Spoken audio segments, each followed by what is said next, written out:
이번 시간에 사례 발표를 맡은 대구 평리초등학교 교사 양은모입니다. 안녕하십니까? 대안학교 혹은 학교 내 대안교실이라고 하면 기존 공교육의 문제를 해결하기 위한 좀 다른 형태의 교육이라는 바탕이 있는데, 워낙 학교마다 그 철학적 배경도 다르고 교육 목표나 방법도 다 달라서 어떻게 하나로 찝어서 말할 수가 없습니다. 그러니까 지금부터 제가 보여드릴 것은 그냥 아주 좁은 하나의 사례로 봐주시면 감사하겠습니다.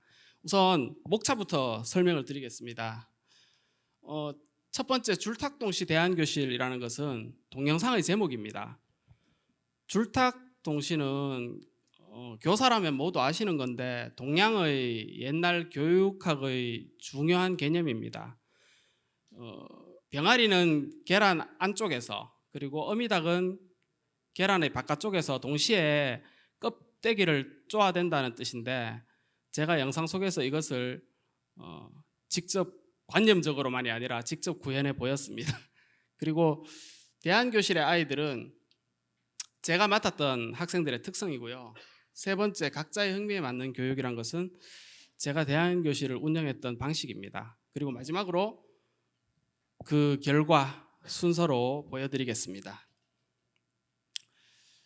이 영상은 작년 교육부 학업중단 예방 우수사례 공모전에서 학교 내 대안교실 부문 최우수상을 탄 영상인데요.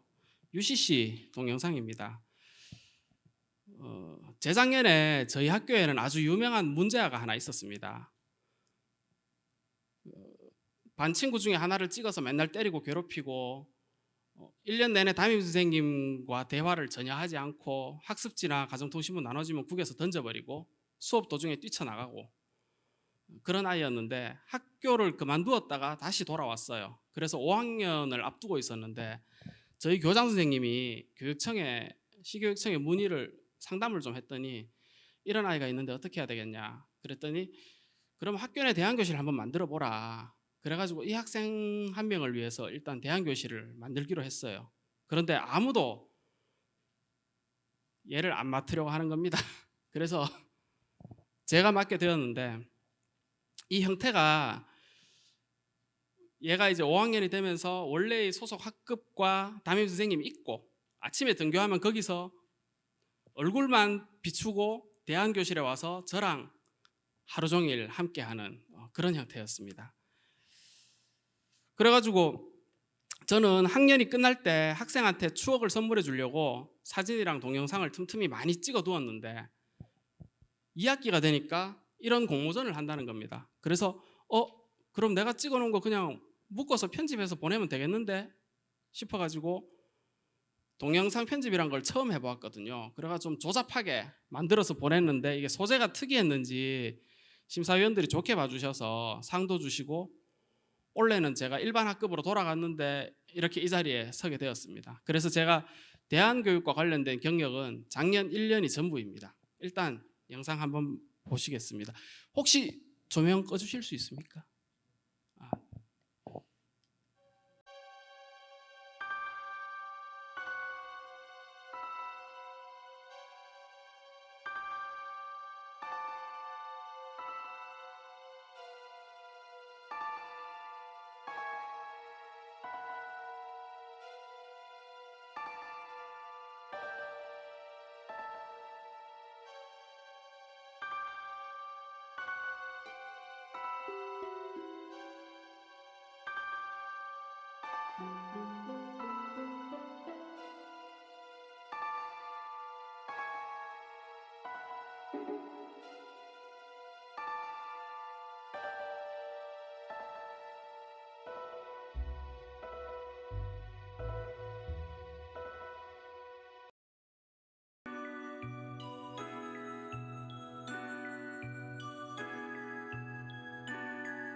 그냥 할머니 집 가서 좀 놀다가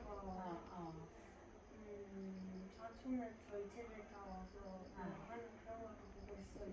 아, 사촌들도 많아? 2명 있어요.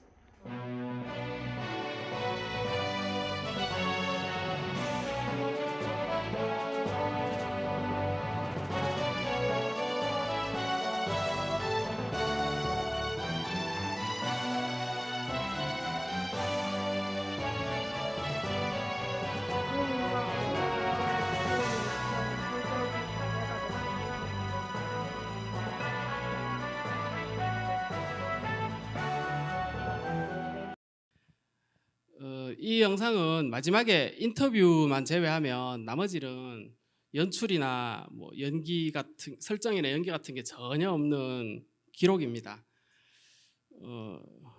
병아리 두 마리들은 시골집에 잘 살고 있고요. 보람이도 점점 웃음을 되찾고 그 이야기하는 사람의 범위를 늘려갔습니다.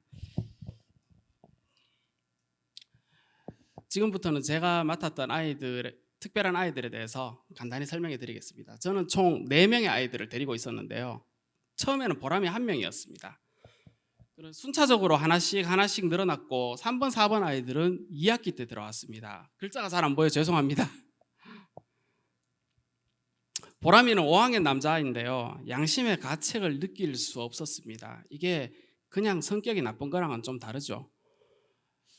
30명의 학생 속에서 있었으면 제가 이걸 눈치를 못 챘을 수도 있을 것 같습니다. 그리고 두 번째 아이인 훌쩍이는 4학년 남자아이인데 공부를 하면 눈물을 흘리는 특징이 있었고요. 세 번째로 모두 가명입니다. 세 번째로 온 자영이는 자유로운 영혼입니다. 얘는 자기가 하고 싶은 것만 하는 4학년 여자아이. 그리고 마지막으로 온 4학년 여자아이 불안이는 누가 나를 공격할까 봐 늘 불안해하는 그런 아이였습니다. 보람이는 3학년 때 주목받기 시작했는데요. 교실에 2명을 찍어놓고 매일 때리고 괴롭혔어요. 그래가지고 마침 보람이 교실 옆이 빈 교실이었기 때문에 보람이 엄마가 거기 상주하셨어요. 그리고 보람이가 난동 부릴 때마다 와서 말리고 제지하고, 담임 선생님이 너무 스트레스를 많이 받아서 수업 도중에 쓰러져서 구급차에 실려가시고 막 그랬습니다. 그래서 4학년 때는 아주 유능하고 학생들을 잘 제어하는 선생님이 맡았는데 이번에는 아예 선생님과 말도 안 하고 선생님이 있는 방향을 쳐다도 안 봤습니다. 1년 내내. 그리고 교실에서 맨날 뛰쳐나가서 선생님이 찾으러 나가야 되니까 교실 운영이 제대로 안 되고, 교실에 있을 때는 막 심한 욕이 나오는 유튜브 영상을 최대 볼륨으로 틀어버리고 수업 방해를 많이 했어요. 그리고 동네에서는 비비탄 총을 들고 다녔는데 이게 우리가 어릴 때 가지고 놀던 찰칵탕이 아니라 그 전기로 기관총처럼 드르륵 쏘는 건데 한 방 한 방이 꽤 묵직합니다. 이걸로 동물을 쏘러 다녔어요. 그리고 누군가가 자기를 야단치면 영원히 그 사람하고는 대화를 하지 않았습니다. 두 번째로 왔던 훌쩍이는, 이 훌쩍이의 담임 선생님이 완전 학습을 원하는 분이었어요. 그래서 내가 맡은 모든 학생은 공부를 제대로 해야 한다, 완벽하게 해야 한다, 이런데 얘가 수업을 못 따라가는 거예요. 그래서 저한테로 보내서 공부를 제대로 시켜달라고 요청을 하셨어요. 그러니까 이 선생님과 저는 대안교육에 대한 개념이 좀 달랐던 거죠.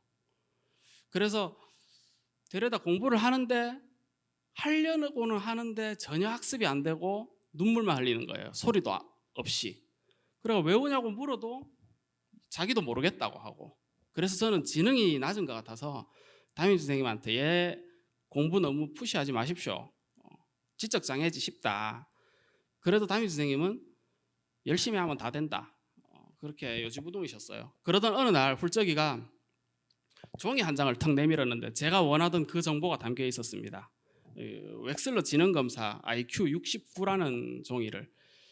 왜 가져왔는지 저는 몰랐는데 알고 보니까 얘가 바우처 지원을 받으려면 정신과 검사를 결과를 상담실에 내야 되는데 잘못해서 저한테 들고 온 거였어요. 그래, 이걸 보고는 담임 선생님도 마음이 좀 누그러들어서 학습을 너무 강요하지 않으셨고 훌쩍이도 공부의 압박에서 좀 벗어날 수가 있었습니다. 세 번째로 왔던 자영이는 엄마 아빠가 집에 거의 안 계시는데 아주 과하게 많은 용돈을 받고 있었어요.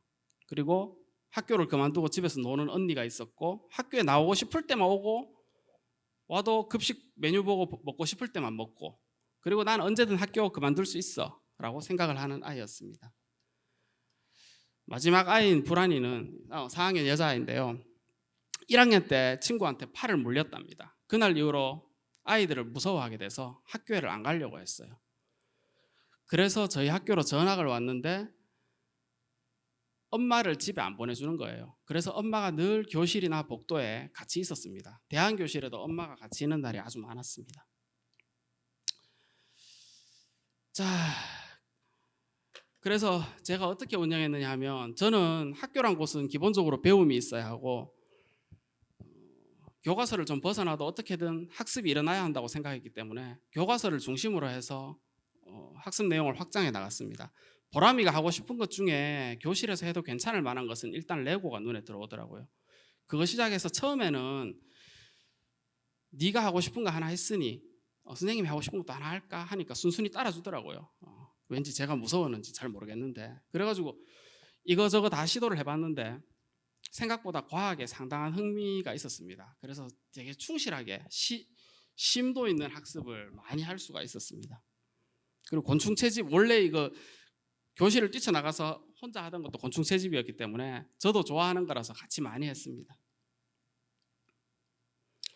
이 마인드맵인데 글자가 작아서 잘 안 보이는데요. 여기 보면 제가 학생들하고 좀 친해진 다음에 한 번씩 했는데 좋아하는 것, 싫어하는 것, 그리고 내가 갖고 있는 것과 갖고 싶은 것, 그리고 나의 과거, 현재, 미래 이런 것들이 있습니다. 대안교실에 올 정도의 아이들이면 사실 소통이 좀 어려울 수 있어요. 그래서 이런 걸 한 번씩 해보시면 학생을 이해하는 데 되게 많은 도움이 된다고 생각합니다. 대안학교 계시는 선생님들 한 번씩 해보시는 것도 좋다고 생각합니다. 이건 넘어갈게요. 보람이가 그 동물을 학대한다는 제보를 받고 저는 처음에 유기견 보호센터에 그 봉사활동을 하러 갔었어요. 보람이랑 함께 봉사활동 좀 하려고. 근데 안 받는다는 거예요. 예전엔 받았는데 개물림 사고가 한 번 있으니까 자기들이 책임이 아주 난감해진다고 이제 안 받는다는 거예요. 그래서 실망하고 집으로 돌아가는데 보람이가 병아리를 키우자고 해서 그렇게 시작되었습니다. 학생들만큼 정이 가더라고요. 조금 더일 수도 있고. 그리고 훌쩍이는 지능이 낮아서 특수학급 입급을 추진했고요. 자영이는 생각보다 지적 호기심이 꽤 있었습니다. 그런데 자기가 하고 싶은 과목, 그것도 이제 목차 보고 그 주제 보고 자기가 하고 싶은 것만 골라서 하려고 했어요. 마지막 불안이는 같은 학년 여자인 자영이한테 의지했어요. 스스로는 아무것도 선택 안 하고 자영이가 선택하면 그걸 같이, 그리고 절대 앞서가지 않으려 했습니다. 자기도 공부를 잘하고 싶은 욕심이 있는데도 따라가려고만 했습니다. 그렇게 1년을 보내고 나니 제 스스로 판단하건대 보람이는 어지간한 1년치의 공부량을 훨씬 넘었어요. 이게 도제식으로 1대1로 1시간 대화를 주고받아 버리면 수업 몇 차시 분량의 지식을 전수할 수가 있거든요. 근데 문제는 절반 정도의 과목만 했고 나머지 절반은 거의 버려지다시피 했습니다. 보람이가 안 하려는 과목은. 그리고 이때쯤 되니까 이게 작년 1학기에는 선생님들이 저를 많이 부러워했어요. 보람이가 아무런 사고도 안 치고 조용히, 거기다가 제가 맡은 학생도 적고 이러니까 편하겠다, 부럽다 이렇게 생각을 하시는 분들이 있었는데 어느 날 제가 그 코로나 백신을 맞아가지고 학교에 없던 날 보람이가 대형 사고를 쳤습니다. 교장, 교감 선생님과 교무부장 선생님과 담임 선생님 4명을 마구 때리고 그리고 마스크를 쓰라고 한 지시했다는 이유로 상담실을 파괴해버리는 만행을 저질렀어요. 그래가지고 제가 학교에 갔더니 상담 선생님이 온몸에 다 멍들었고 학교에 갔더니 부러움의 그 눈빛은 사라지고 학교에서 몰래 학교의 평화를 지켜온 그 슈퍼히어로를 보는 그런 경탄의 눈빛이 다음 날부터 저를 기다리고 있었습니다.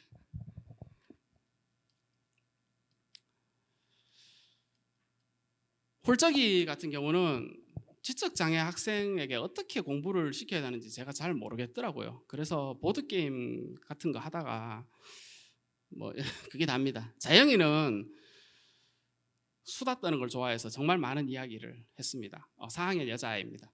그런데 하고 싶지 않은 것을 하게 만드는 것은 결국 불가능했습니다. 제 한계를 느꼈어요. 그리고 불안이, 얘는 진짜 한계를 느꼈는데 등교 거부하던 아이를 학교에 나오게 만드는 것까지는 성공을 했어요.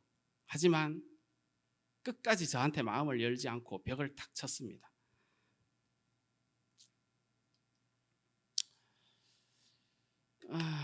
학급 운영은 그랬고요. 이 미나랑 미애라는 두 닭들은 보람이네 집과 학교와 저희 집을 오갔기 때문에 저희 집 아이들도 이 진귀한 경험을 공유할 수가 있었습니다. 이 그림은 제 딸이 그린 겁니다.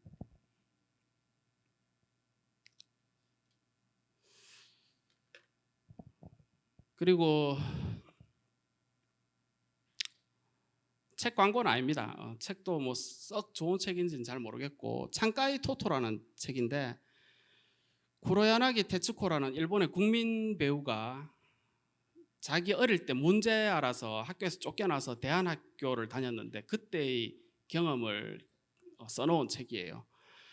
근데 이 책 속의 대안학교인 도모에 초등학교에서는 선생님이 칠판에 그날 사회 몇 쪽 뭐시기 이렇게 학습할 것들을 적어 놓으면 학생들은 자기가 하고 싶은 걸 골라서 순서도 마음대로 정해서 하고 도움이 필요할 때 교사를 부르는 그런 방식입니다. 제가 처음에 보람이를 데리고는 이렇게 안 했는데 학생이 자꾸 늘어나니까 저 혼자서는 감당을 못해서 즐겨 쓰던 방식인데 저는 이걸 몰랐어요. 대안교실이 끝나고 나서 원래 얼마 전에 읽은 책인데 아무 생각 없이 하던 게 정통파 대안교육하고 참 비슷했구나 라는 것을 느꼈습니다. 그리고 이렇게 하면 뭐 학습이 제대로 되겠나 싶은 생각이 들 수도 있는데 이 반에는 9명의 학생이 있었고 그 중에는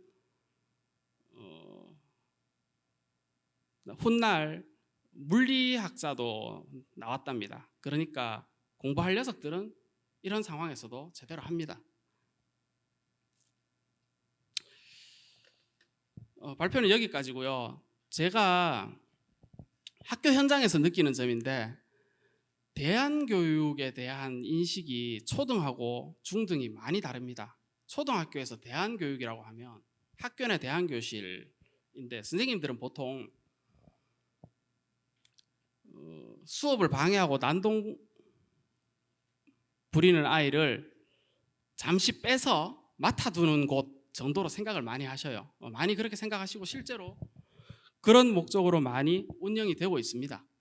그런데 그 학생들이 지나갈 때 대안학교로 잘 안 간답니다.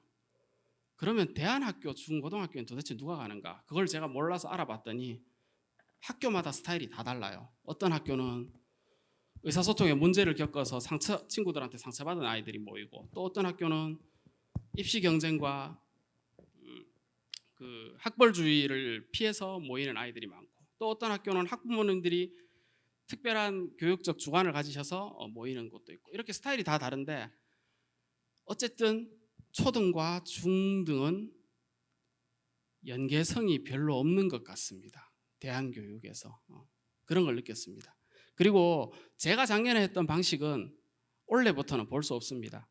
교육부에서 올해부터는 이렇게 운영하지 말라고 해서 올해 초등학교 선생님들은 본인의 학급을 운영하면서 행정 업무로서 대안교육을 받기 때문에 작년에 저처럼 몇 명의 학생을 데리고 하루 종일 함께 할 수는 없어요.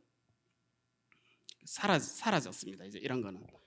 그래가지고 제가 이걸 운영을 해보니까 몇 가지 문제점도 있었는데 우선 저희 반 대안교실 아이들이 자기들이 뭐든지 마음대로 할 수 있고 하자는 대로 다 해주제 뭐 놀러 가자 하면 가고 거기다가 닭을 옆구리에 끼고 턱을 탁 들고 귀족이 된 듯한 기분으로 이렇게 교내를 활보하면 특권의식을 막 가지는 거예요. 거기다가 그 뒤에는 피리 부는 사나이처럼 아이들이 막 줄을 서서 졸졸졸졸 따라다니고 닭 만져보려고 그 저학년 아이들은 너무 부러워서 나도 대한교실 가고 싶어요. 내년에 가면 안 돼요. 이렇게 막 입급 희망자가 쇄도하는 그런 부작용이 생겼습니다.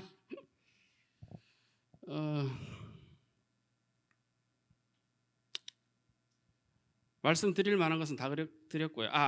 그렇지. 그 아까 영상 속에 학교에 모두에게 사랑받았던 그 암탉 두 마리, 미나랑 미애는 어느 날 새벽에 힘차게 꽃기호를 외쳐서 수탉이라는 것을 알렸습니다. 다 병아리 감별사들이 정말 위대해 보이더라고요. 제 사례 발표는 여기까지입니다. 감사합니다.